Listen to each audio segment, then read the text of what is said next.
보통은 어떤 새로운 개념을 얘기할 때는 개념 정리부터 해줘야 되거든. 범주 설정, 개념 정리를 해줘야 되는데 그게 없이 그냥 막바로 들어가니까 이게 이거 같고 저게 저거 같고 뭐 이렇게 지금 정리가 안 된 상황에서 계속 진행이 되고 있으니까 약간 혼란스러운 거예요.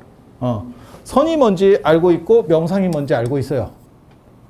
근데 선명상 이러니까 자 이러면 이걸 어떻게 이게 종개념이냐 유개념이냐부터 시작해가지고 사실은 좀 복잡해요.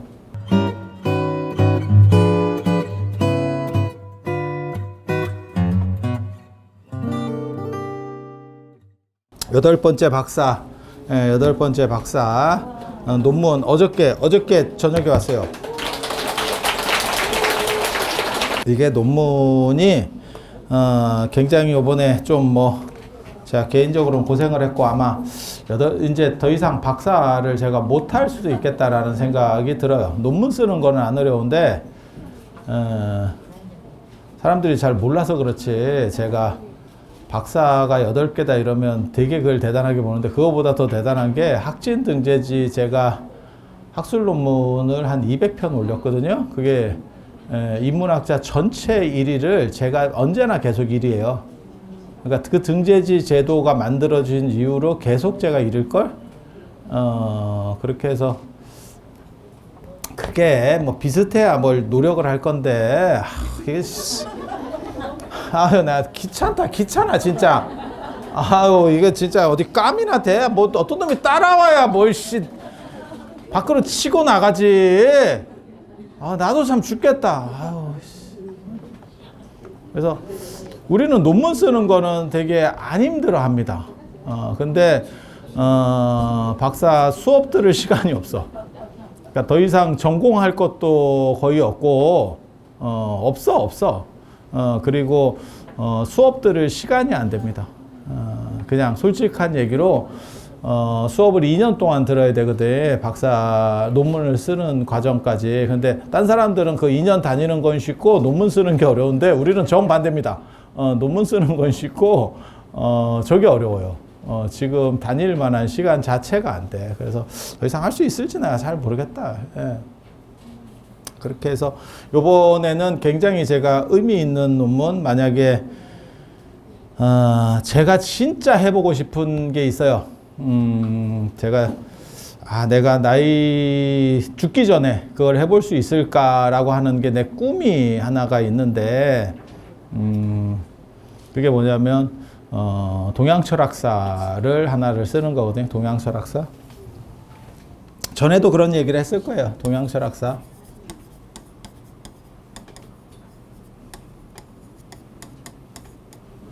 사실 동양까지는 어려울 것 같고 이거 약간 사기고 제가 일본이나 뭐 이 동양 범주를 어디로 놔야 될지를 모르니까 이거 보통 여기서 얘기하는 동양은 동북아로 놓는데 동북아로 놓으면 몽골을 포함해야 될 거냐, 그다음에 베트남 어떻게 할 거냐. 베트남 인도 차이나 반도에 있어도 약간 그 중국 문화권이에요. 그래서 그 한자 문화권이고 그 다음에 뭐 임제종이에요. 불교도 걔네 임제종입니다. 우리랑 같은 임제종입니다.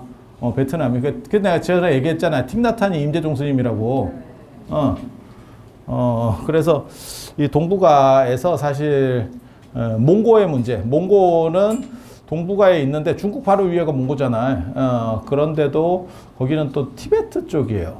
그래서 티벳을 중국으로 볼 수 있느냐에 대한 문제도 있어요. 문화권적으로만 보면 인도 쪽이에요. 티벳이. 그냥 영토 쪽으로만 보면 중국에 지금 들어와 있는데 그건 청나라 강희제 때 먹혀가지고 지금 한 300년째 저러고 있는 거고 갤갤거리고 있는 거고 그래서 인도로 도망갔고 그래서 망명정부도 인도에 있는 거고 그래서 좀 애매해요. 이거 동북아라고 하는 그 다음에 이 동양이라고 하는 개념이 만약에 인도 이런 거에 넣으면 죽습니다. 인도도 동양 아닙니까? 이러면 그러면 난리 난다. 그러면 할 수가 없고 그래서 사실 제가 이 동북아에서 안 되는 나라들이 있죠. 베트남 당연히 안 되고요. 일본 안 됩니다. 일본은 하면 할 수는 있을 것 같은데 그렇게 제가 열의가 뻗치진 않아요. 그래서 일본 안 되고요. 그럼 기껏 되는 게 이제 중국하고 한국. 죄송합니다. 중국하고 한국. 중국하고 한국. 그거밖에 안 된다는 얘기요. 그거밖에 안 된다는 얘기예요. 근데 이 동양철학사라는 책이 없어요. 없어요. 그렇게 없는 이유는 유교, 불교, 도가, 도교를 한꺼번에 할 수 있는 사람이 여지까지 존재하지 않았기 때문에 없어. 그리고 도가, 도교가 무지하게 어려워요. 도가가 어려운 게 아니고 정확하게 말하면 도교가 어려워. 도교가 우리나라 무속하고 비슷한 거래 가지고 다 지팔지가 흔들어요. 그래서 제가 전에 무당산 갈 때 그런 말씀을 드렸는데, 내가 무당산에 대해서 잘 모르지만 그래도 우리나라에서 제일 잘 아는 사람 중에 한 명일 거다. 없어. 그렇게 어려워. 그러니까 어렵다기보다도 정리가 하나도 안 돼 있는 거예요. 그러니까 뭘 생각하시면 되냐면 차라리 학문적인 게 쉽고, 어디 그 민속품 정리 뭐 이런 거 굉장히 어려워. 어디까지 놀 거냐. 뭐 이런 것들이 있거든요.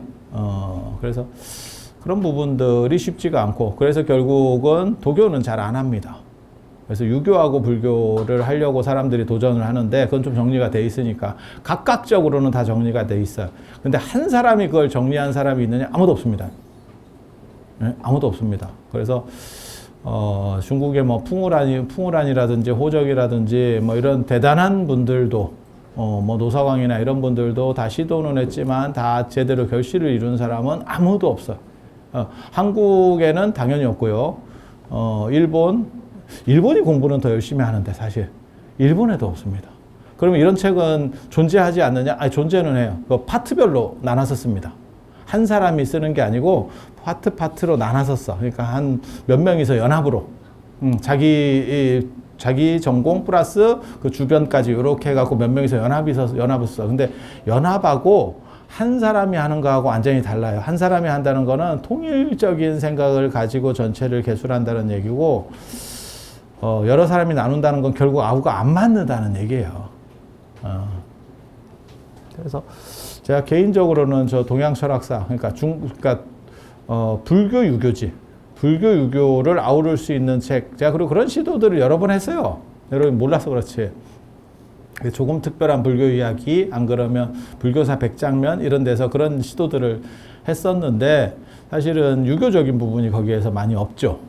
그래서 유교적인 부분을 넣어서, 그리고 제가 유교를 한 10년 정도 가르쳤죠.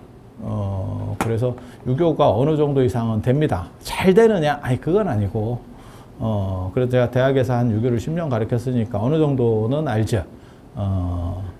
그래서 그렇게 그걸 만들어 보고 싶은데, 이 작업이 보통 작업이 아니에요. 만약에 쉬운 작업이었으면, 우리 그 기라성 같은 선배들께서 다 해놨겠지. 한국에는 없습니다. 한국에는 기라성 같은 선배라고 할 사람이 아예 없습니다. 아예 없습니다. 몰라. 위로, 야, 저 사람 대단하다라고 싶으면, 이능화 선생. 그 시절에 어떻게 그렇게 했는지 모르겠다 싶을 정도로, 대단해요. 그리고 그 뒤로는 뭐 이렇다 할 만한 사람이 없습니다. 이 나라는, 공부나 이런 쪽에, 어떻게 보면 열정을 보인다기보다도 다 어느 정도 되면 딴짓을 해요. 저도 지금 딴짓하고 있잖아.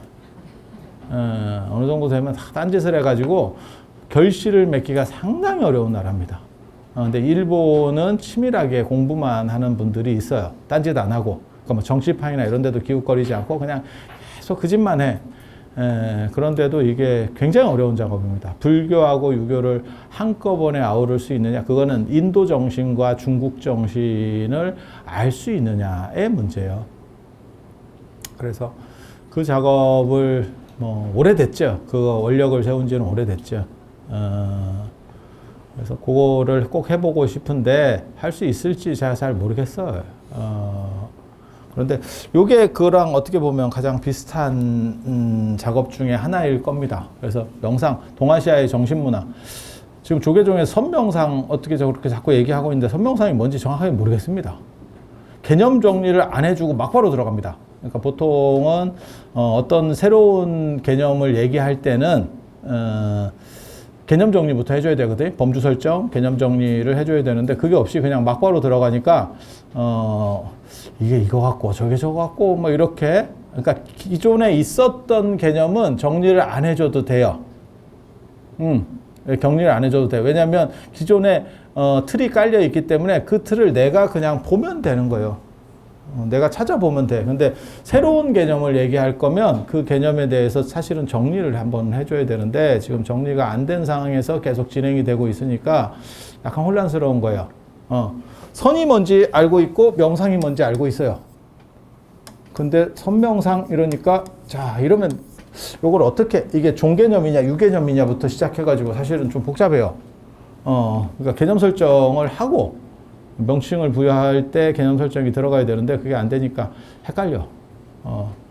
그리고 동아시아 정신이라고 하는 개념들이 약한 것 같고 동아시아의 특징적 개념들이 있습니다. 그리고 그거는 동아시아 사람들의 가장 큰 특징을 얘기하라 그러면 정신적인 고상함을 추구하지만 돈을 더럽게 밝힌다는 거. 그게 동아시아 사람의 가장 큰 특징입니다. 그래서 왜 동아시아는 자본주의에서 성공했는가? 제가 그 얘기 하잖아요. 남미나 인도 차이나 반도 그 다음에 인도 이런 쪽 우리보다 어떻게 보면 조건이 좋아요. 인구도 괜찮고 생계도 괜찮고 먹을 것도 쉽게 말해서 많고 자원도 괜찮아. 그런데도 그들은 왜 저렇게 쩌리로 사는가? 그 정신력 자세하고 좀 다른 거예요. 그래서 한국 사람들의 가장 큰 특징 고고하게 보이고는 쉽지만 고고하고 정신적으로 보이고 싶지만 실제로는 굉장히 세속적이고 물질적이고 돈 좋아하고 제가 전에도 말씀드렸잖아요. 우리나라에서 언제나 이렇게 설이나 추석 때 받고 싶은 거 1위는 돈과 상품권이라더라. 그냥 그런 거예요. 그래서 왜 이들은 이렇게 사는가? 언뜻 생각할 때는 서양 사람에 비해서 동양 사람이 훨씬 더 이렇게 정신적이고 사색적이라고 생각하거든요. 천만의 말씀입니다. 그거는 진짜 네 착각이고 조사해 보면 전혀 다르게 나와요. 한국 사람들, 동아시아 사람 훨씬 물질적이에요. 훨씬 물질적이에요. 그건 이제 이원론과 이론론의 사고방식 차이 때문에 그렇습니다. 그러니까 왜 우리는 그런 식의 생각을 하는가? 그리고 우리가 찾는 행복이라고 하는 것은 무엇인가? 라고 하는 게 사실은 동아시아 명상 흐름에 대한 거예요. 그래서 여기서 얘기하는 거는 불교가 선을 자꾸 불교라고 생각하는 사람들도 있어요. 불교 인도 것도 있어. 인도 것도 있어. 그런데 동아시아로 넘어와서는 동아시아 정신하고 합쳐서 새로 만들어진 거예요. 그래서 당나라 때 만들어지는 거예요. 저희 달마가 갖고 온 그게 아닙니다. 진짜 제정신 아닌 사람들이 자꾸 저런 헛소리들을 하는데 인도 명상법하고 중국 명상하고는 완전히 달라요. 중국 선에서 말하는 거는. 가장 큰 차이점은 뭐냐면 그냥 대놓고 얘기하면 인도 명상은 초월 명상이기 때문에 한참 이렇게 명상에 들어 있어. 그러면 옆에서 누가 불러. 부르면 몰라야 돼요. 몰라야 돼. 인지를 못 해야 돼. 감각이 상실돼야 된다고. 그래서 율장에 보면 뭐가 나오냐면 제가 율장 전공자잖아. 근데 율장에 보면 뭐가 나오냐면 비구니들은 한적한 곳에서 혼자 명상하지 마라가 나와요. 왜? 그때도 변태가 있어서 더듬어요. 더듬는데 그걸 몰라요. 명상에 깊이 들어가면 마치 뭐 이렇게 마취된 것처럼 몰라. 그래서 문제가 벌어지는 경우들이 생겨요. 근데 중국의 선이라고 하는 건 활발한 거고 그것은 타오르는 불과 같은 거예요. 그건 비규정성에 끊임없이 변화하는 거야. 그래서 참선하는 분한테 옆에서 이렇게 불러. 그러면 그 사람이 뭐 하루 종일 저렇게 참선을 하고 있어. 그러다가 옆에서 누가 여기 들어가도 돼요? 이렇게 관광객이 와서 물어봐. 그러면 안 돼요. 이러고 하는 거야. 뭔 얘기인지 알아듣겠어? 이거 굉장히 큰 차이입니다. 그래서 현실과 거리를 두고 있느냐. 그래서 제가 서구 명상, 그 다음에 인도나 동남아 저쪽에서 티베트도 마찬가지예요. 걔네들이 강조하는 명상은 마치 휴가를 가는 것과 같다. 주 5일째라고 생각해봐요. 그러면 5일 동안 일하고 이틀은 쉬고 이런 식으로. 근데 이틀을 쉰다고 해결되지 않아요. 왜? 또 다시 이쪽으로 돌아와야 되니까. 계속 반복되는 거죠. 그러면 열흘을 쉬면 어떠냐? 힘들죠. 그게 뭐 만족이 될 것 같아? 그래서 잘 모르시는 분들이 그 얘기 하잖아요. 잘 모르시는 분들이 직장생활 오래 하시는 분들 좀 쉬었으면 좋겠다. 네가 6개월만 쉬어봐라. 그게 그렇게 행복한가? 그 문제가 벌어지는 거죠. 그러니까 일과 쉼이라고 하는 것이 분리되어 있는 그런 식의 어떻게 보면 서구적 명상이에요. 그래서 걔네는 왜 그런 얘기 있잖아. 뭐 휴가 가려고 일한다. 그 다음에 나중에 노후에 연금 받으려고 일한다. 뭐 이런 얘기 들어보셨어요? 그래서 걔네는 연금이 잘 나오고 어쩌고. 야, 목적이 늙어서 연금 받는 게 목적이라는 게 말이 되냐? 삶의 목적이? 그게 미친놈들이지. 그게 편안한 삶이야? 네가 좋을 때를 다 잃어버렸어. 늙어서 연금 많이 나와서 좋겠다. 물론 없는 것보단 좋지. 하지만 즐길 수 있어야 즐겨야지. 다 늙어서 뭐 할 거야. 그래서 휴가가 목적이 된다. 뭐 노년의 연금이 목적. 그건 말 같지도 않은 소리예요. 그래서 그거는 그들의 사고 방식이고 동아시아에서는 어떻게 되냐면 삶 자체가 명상이 되는 거. 제가 얘기하잖아요. 직업과 취미가 분리되지 않는 게 동아시아의 목적이에요. 굉장히 차이입니다. 그래서 일 위에서 배우는 거고 삶 그 자체가 명상화되는 게 동아시아 명상의 가장 큰 특징. 그래서 그런 얘기들을 써놨어요. 그래서 인도의 선이 촉발시킨 문제긴 해요. 그게 중국에 충격을 준 거고 그게 중국적으로 재편되는 거야. 재편되는 거야. 그게 선이에요. 쉽게 말해서 챗 GPT가 촉발한 문제를 중국에서 싼 값으로 딥시크라는 걸 만들었어. 근데 만약에 예를 들어서 그 딥시크가 유행을 하면서 점점점 돈을 많이 벌어서 나중에는 챗 GPT도 사버리고 그런 식으로 했다고 가정을 해봐. 그게 중국에서 일어나는 일이기도 해요. 노트북 만들어서 싸게 팔다가 IBM 인수하고 뭐 이렇게 가는 거예요. 자동차도 인수해버리면 끝나. 그래서 그런 식으로 해서 더 대단한 걸 만들어내서 한 단계 더 넘어서는 걸 그게 중국 선이에요. 그래서 중국에서 말하는 것과 인도에서 말하는 게 달라. 그걸 당나라 때도 알았다고. 그래서 당나라 때 무슨 얘기가 나오냐면 당말에 보면 무슨 얘기가 나오냐면 그 유명한 진귀조사설. 석가모니 부처님께서 깨달음을 얻으셨는데 완전한 게 아니었기 때문에 진귀조사라는 분에게 물어봐서 다시 깨달음을 얻었다더라. 라고 하는 거. 그리고 또 나오는 게 뭐냐면 열애선보다 부처님 선보다 조사선이 뛰어나다. 그건 그들이 무언가 말하려고 하는 메시지가 있는 거예요. 인도 불교와 변별되는 또 다른 메시지가 있는 거예요. 그래서 그런 얘기들을 제가 여기다가 잘 이렇게 정리해서 써놨어요. 그래서 참 근데 안타깝게도 한국 거를 못했어. 시간이 없어서. 시간이 있었으면 내가 한국 거까지 쫙 연결시켜서 하려고 했으나 그거까지 못했네. 이렇게 되면 이게 중국적인 특징만 정리가 된 거고 한국적인 거, 한국은 또 약간 달라요. 한국이 약간 또 달라. 중국하고 같이 살지만 우리도 아시잖아요. 청나라 때 중국 사람들은 머리를 빡빡으로 밀고 변발하고 있을 때 우리는 머리를 다 기르고 상투였잖아. 야, 옆에 나라인데 이렇게까지 차이가 날 수 있나 싶을 정도로 그렇게 살았죠. 그러니까 우리 한국적인 특징이 있어요. 그리고 제가 그거를 사실은 굉장히 주목하는 사람 중에 하나인데 그거를 잘못했을 경우에 이런 거 선명상 이런 거 계속 얘기해봐야 소용없어. 왜?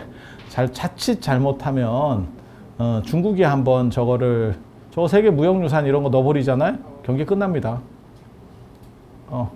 저런 것도 가능합니까? 왜 가능하지 않아? 그리고 이 조계종은 진짜 조심해야 돼. 왜냐면 이름 자체가 조계종이어가지고 그게 육조 해능 스님이 사시던 데가 조계산 그걸 본따서 조계종을 했기 때문에 걔네가 세계 무형유산으로 동아시아의 정신문화 이래갖고 딱 넣어버리잖아요. 빼박입니다. 그리고 큰 스님들이 언제나 얘기하는 게 대해종고의 가나선 이런 거 얘기하거든요. 그런 식으로 얘기하면 절대 안 됩니다. 그 굉장히 위험한. 왜? 중국이 움직이면 우리가 말할 수 있는 게 아무것도 없어. 그거예요. 그러면 어떻게 되냐면 완전히 조선시대 같이 되는 거예요. 세조가 계유정난을 일으켰지만 끊임없이 고민했던 거, 불안에 떨었던 거, 명나라에 고신이 안 떨어지느냐, 도장 못 받아오는 거 아니냐. 그래 신숙주가 가서 그 도장 받아와서 1등 공신이 한 명보다 더 높은 공신으로 올라가는 이적이 벌어지죠. 행동대장이 한 명이잖아. 근데 신숙주한테 처발려요. 야, 이게 참 대단하지. 근데 사실은 한국 불교가 그 문제가 있어요. 그래서 그거를 제가 계속 비틀어내고 있는데 사람들이 잘 동의를 안 해요. 동의를. 그래서 조선시대 스님들이 그런 걸 막 워낙 그렇게 또 만들어 놔가지고 약간 사대주의적으로 그래서 좀 안타깝죠. 안타깝죠. 지금은 중국의 사대적인 사람은 그게 누가 있겠어? 누가 있겠어? 아니 그렇지 않아요? 중국에 대해서 비판적인 관점이 늘어나고 있는데 그래서 좀 위험하다는 생각은 해요. 위험하다는 생각은 해. 근데 그런 거를 뭐 종단에 슬기롭게 대처할 수 있었으면 좋겠어요. 있었으면 좋겠어요. 그래서 이게 동아시아의 명상적 특징들, 왜 동아시아 사람들은 이런 명상을 하고 이런 생각을 하고 그 다음에 그들의 방법은 무엇이었는가 라고 하는 거를 다 정리를 한 거고, 이거는 제가 처음부터 작정하고 책까지 만들어야겠다라고 생각을 해서 굉장히 쉽게 썼어요. 쉽게. 전에 같이 그냥 논문을 책으로 만들어서 좀 돌리고 끝내겠다가 아니고, 이거는 내가 한번 뭔가를 좀 해보겠다라고 작정을 해서, 그래서 조만간 나올 겁니다.